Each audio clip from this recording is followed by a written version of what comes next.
Hey, salut, ici Vincent d'Active de Nature. Si vous vous entraînez régulièrement ou que vous contemplez l'idée d'entreprendre une démarche d'entraînement régulière, il y a un exercice, un mouvement que vous devez absolument maîtriser. Pourquoi? Parce que c'est un mouvement qu'on fait régulièrement dans toutes nos activités sportives. Ce mouvement-là, c'est le mouvement de lunge. Aujourd'hui, je vous donne 3 points techniques afin d'exécuter un lunge de façon efficace et adéquate. Premièrement, quand on exécute un tout mouvement de jambe, c'est extrêmement important d'engager nos pieds parce que nos pieds sont notre base de support avec le sol et ils nous permettent d'être extrêmement stables. Donc, si je prends la position d'un lunge statique, mon pied en avant doit être engagé. Donc, je m'assure de grounder le pied avec mes orteils et mon talon.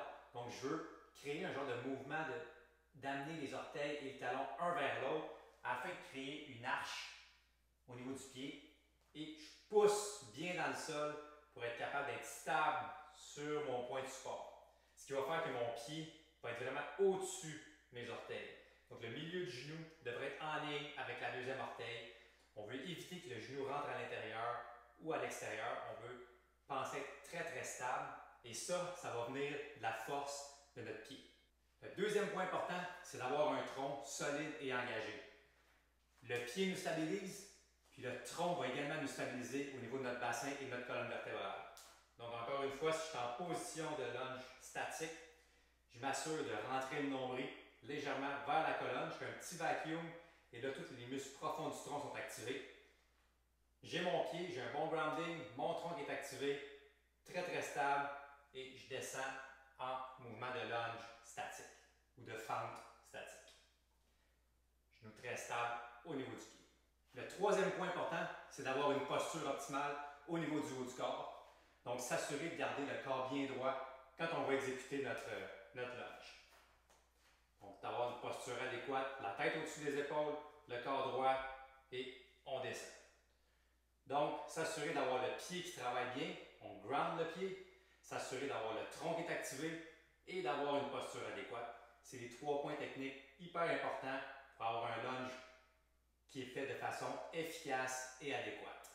Si vous vous entraînez à la maison, vous pouvez très bien entraîner le pattern de lunge et avoir une progression d'exercice très intéressante.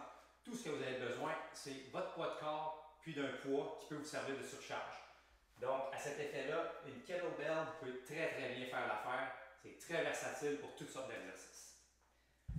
Alors, si on parle de progression, notre premier exercice de base qu'on peut faire, c'est le lunge de façon statique. Donc, on a une jambe en avant, une jambe en arrière, les pieds sont alignés avec les genoux. On a nos 3 points de base, pied, tronc, posture. On peut avoir un bâton pour commencer, pour se stabiliser. Et tout simplement, on descend vers le bas et on remonte. Quand vous descendez, la jambe arrière arrête un petit peu avant de toucher le genou au sol, juste pour éviter de se faire mal au genou, pour pas que ça cogne. Une fois qu'on a maîtrisé le lunge statique, on peut y aller avec un lunge dynamique. Donc, tout simplement, avec le poids de corps, on fait une enjambée vers l'avant et on repousse. Quand on repousse lors de la poussée, on peut penser à pousser avec le talon, avec tout le pied. Ça nous aide à avoir un certain dynamisme pour revenir.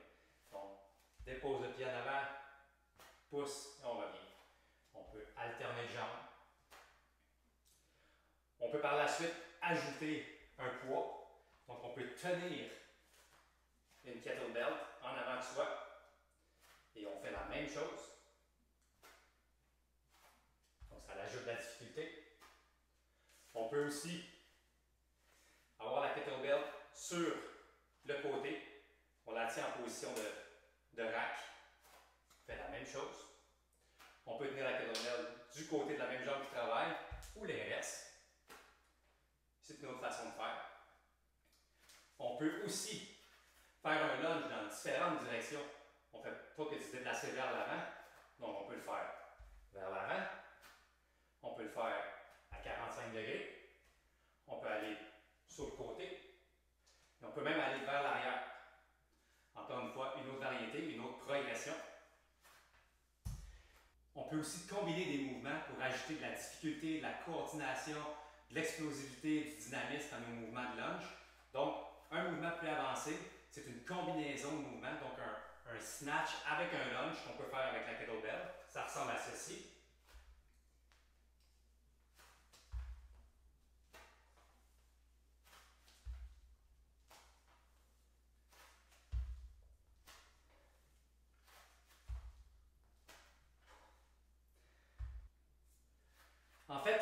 Les possibilités sont infinies. Il suffit de s'y connaître un peu puis d'avoir un petit peu de créativité. Alors j'espère que la vidéo d'aujourd'hui vous permet de contribuer à l'exécution de votre lunch de façon efficace, dynamique et avec de la variété. Bonne semaine!